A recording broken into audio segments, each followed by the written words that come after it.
मरीज की डिलीवरी। मरीज और परिजनों को बोला गया 30 मिनट में डिलीवरी नहीं हुई तो माँ बच्चे को कुछ भी हो सकता है। ऐसे में तो डॉक्टर को भगवान का दर्जा दिया जाता है। डॉक्टर अगर मरीज को डराए तो मरीज कहाँ जाए। चंद पैसों की खातिर बच्चों की जान के साथ हो रहा है खिलवाड़। परिजनों का डॉक्टर और हॉस्पिटल पर आरोप, हमें डराया गया, ऐसा हो जाएगा वैसा हो जाएगा। 30 मिनट का नाम लिया जबकि डिलीवरी दूसरे दिन सुबह 10 बजे के करीब हुई और डॉक्टर नहीं थी मौजूद। बाईजी और नर्स ने कराई डिलीवरी। हॉस्पिटल में डॉक्टर रूही गौर से बात करना चाहा तो नहीं मिला कोई संतुष्ट जवाब। कैमरे से बचती नजर आई डॉक्टर रूही। आखिर ऐसे हॉस्पिटलों पर कब लगाम लगाई जाएगी? चिकित्सा विभाग की तरफ से या अंधेर नगरी चौपट राजा इसी तरह चलता रहेगा सिस्टम? अब देखने वाली बात यह है कि सरकार कब नींद से जागे और कब इन हॉस्पिटलों पर कार्रवाई करेगी। आज हम मौजूद हैं बाबूगढ़ डिब्बा शिफा हॉस्पिटल, जो आप देख सकते हैं 24 घंटे प्रस्तुति सेवाएं उपलब्ध। यहाँ बोर्ड लगा है 24 घंटे यहाँ सेवाएं दी जाती है डॉक्टर द्वारा पेशेंट को। हम देखते हैं अंदर कितनी सेवाएं यहाँ दी जा रही हैं।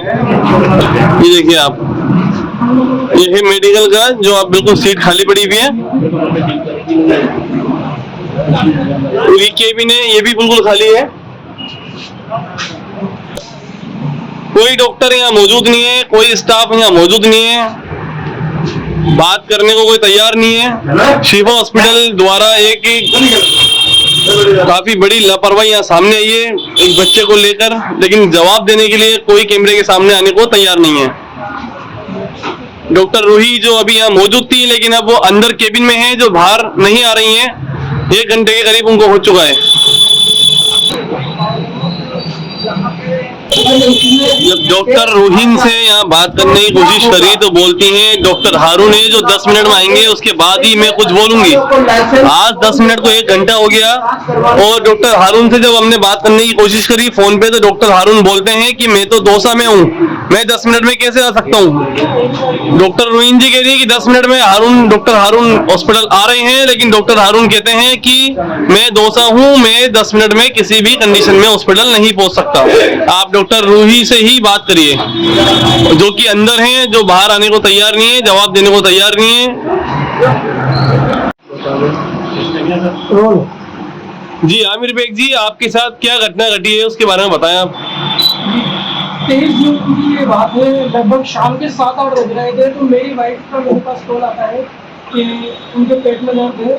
मेरी वाइफ आपको बता दूं कि प्रेगनेंट थी और 7 महीने चल रहा था पूरा ट्रीटमेंट। उसका महिला चिकित्सालय सामान्य नेट पर चल रहा था।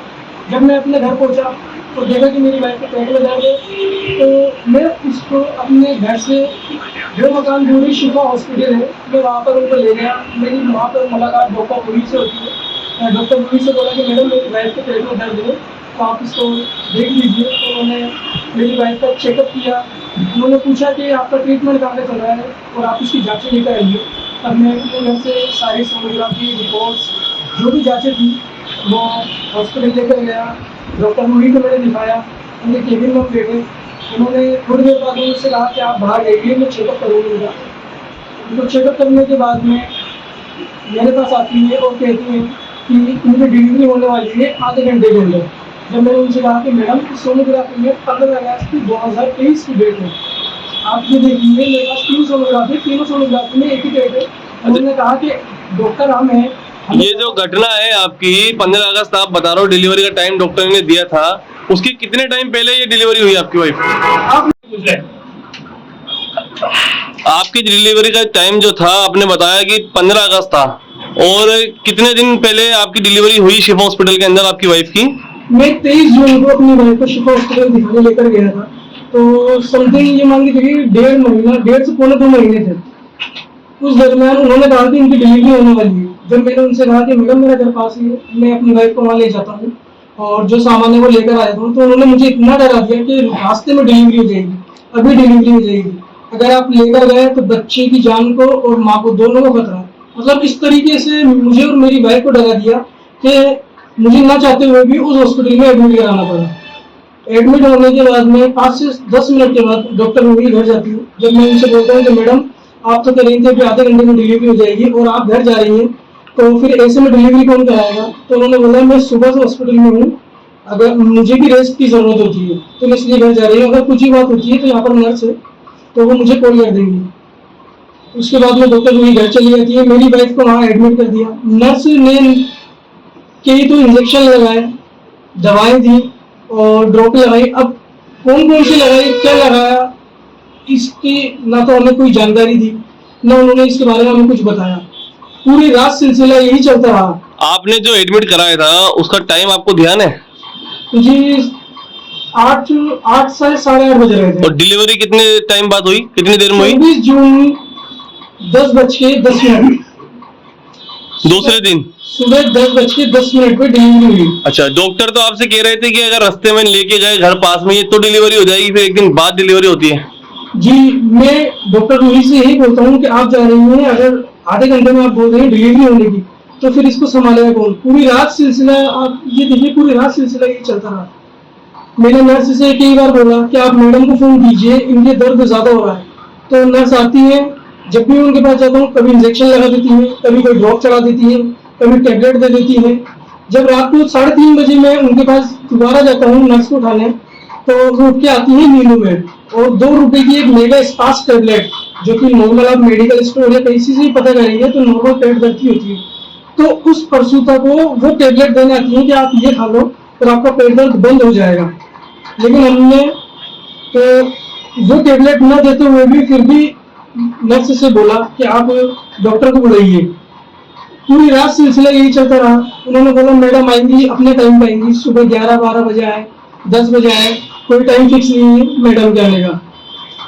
सुबह होती है 10 बजे, मेरी वाइफ को डिलीवरी रूम में लेकर जाया जाता है। सिर्फ एक अकेली नर्स मेरी वाइफ को डिलीवरी रूम में लेकर जाती है।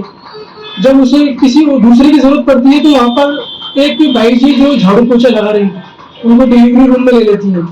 10:10 पे मेरी वाइफ ने मेरे एक लड़के को जन्म दिया। भाई जी बाहर आकर मुझसे बोलती हैं कि आपके लड़का हुआ है, मुबारक हो। मुझे बहुत खुशी होती है क्योंकि मेरी पहले से ही 2 लड़कियां हैं और अल्लाह ने मुझे एक लड़की की खुशी से नवाजा। मैं और मेरी फैमिली हम काफ़ी खुश थे। मेरी वाइफ को डिलीवरी रूम से वार्ड में शिफ्ट कर दिया जाता है। मेरे कई बार रिक्वेस्ट करने के बाद भी नर्स ने मुझे मेरे बच्चे को नहीं दिखाया। 15 से 20 मिनट हो गए, लेकिन उसके बावजूद भी नर्स ने मेरे बच्चे को नहीं दिखाया। जब मैं खुद अंदर डिलीवरी रूम में गया तब वहाँ जाकर देखता हूँ कि बच्ची की कंडीशन बहुत ही ज़्यादा सीरियस है। उसे सांस लेने में काफ़ी दिक्कत आ रही है और वो लंबे लंबे सांस ले रहा है। जब मैंने नर्स से बोला तो उन्होंने बोला कि ये एक नॉर्मल बात है, बच्चों की ऐसी सिचुएशन हो जाती है। तब मैंने उन्हें बताया कि मैडम मेरे ऑलरेडी 2 बच्चे हैं, महिला चिकित्सालय में उनकी डिलीवरी हुई है, लेकिन कभी कोई ऐसा वाक्य पेश नहीं आया।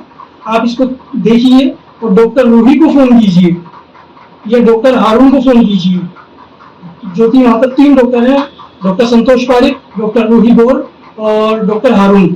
लेकिन उन्होंने किसी भी डॉक्टर को फोन नहीं किया और मुझसे बोलती है कि अगर आप कहें तो मैं एक बच्चों के वरिष्ठ चिकित्सक हैं डॉक्टर सलीम रजा, जो कि जेकरन में बैठते हैं, उनकी 1000 रुपये फीस है, तो अगर आप वो अफोर्ड कर सकते हो तो मैं उनको बुला लूँ।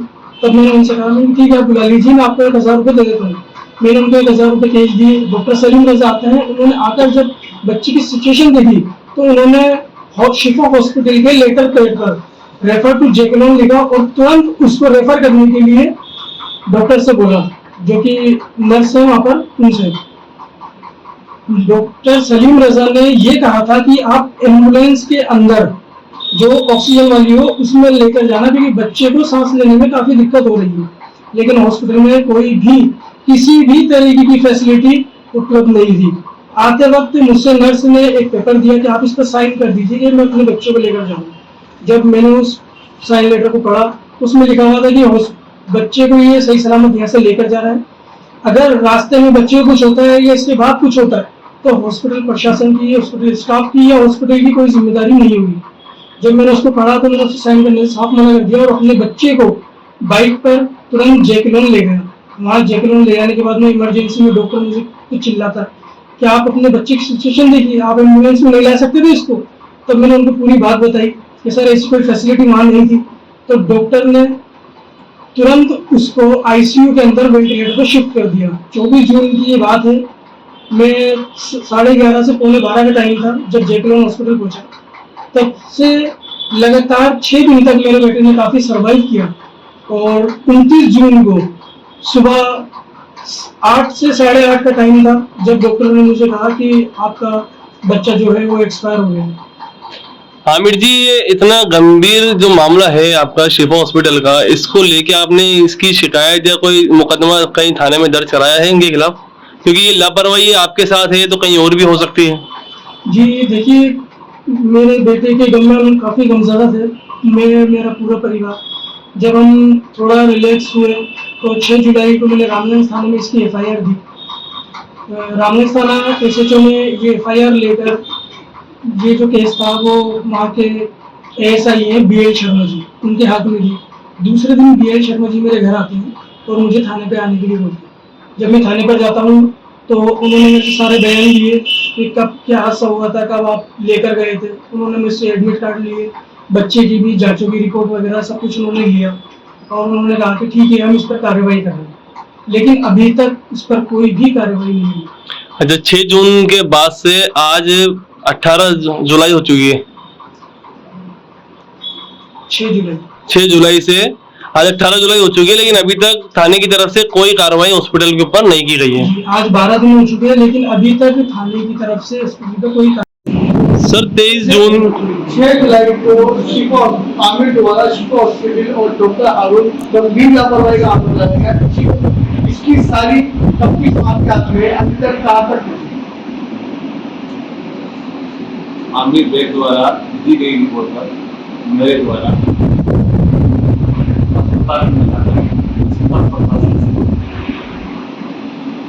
उसकी पत्नी के इलाज के डिलीवरी बच्चे के इलाज के संबंध में लोगों को इसकी प्रमाण पत्र प्राप्त वहाँ के अस्पताल में कार्यरत कर्मचारी से पूछताछ की गई। आरोपी डॉक्टर से पूछताछ की गई है। परिवादी को नोटिस दिया गया है कि अपनी पत्नी के इलाज के दौरान जो कोई लापरवाही की गई हो, इलाज जिससे प्रॉपर करवाया गया, इलाज के संबंध में दस्तावेज पेश करें और जांच जारी है। बच्चे की मृत्यु 5 दिन बाद में जेटलोन हॉस्पिटल में होना ज्ञात हुआ है। जेटलोन हॉस्पिटल से रिपोर्ट प्राप्त करने के लिए रिपोर्ट समस्त रिपोर्ट प्राप्त कर मेडिकल बोर्ड से बच्चे की मृत्यु के कारणों और गर्भावस्था महिला के डिलीवरी के लापरवाही के कारणों की जांच रिपोर्ट आने पर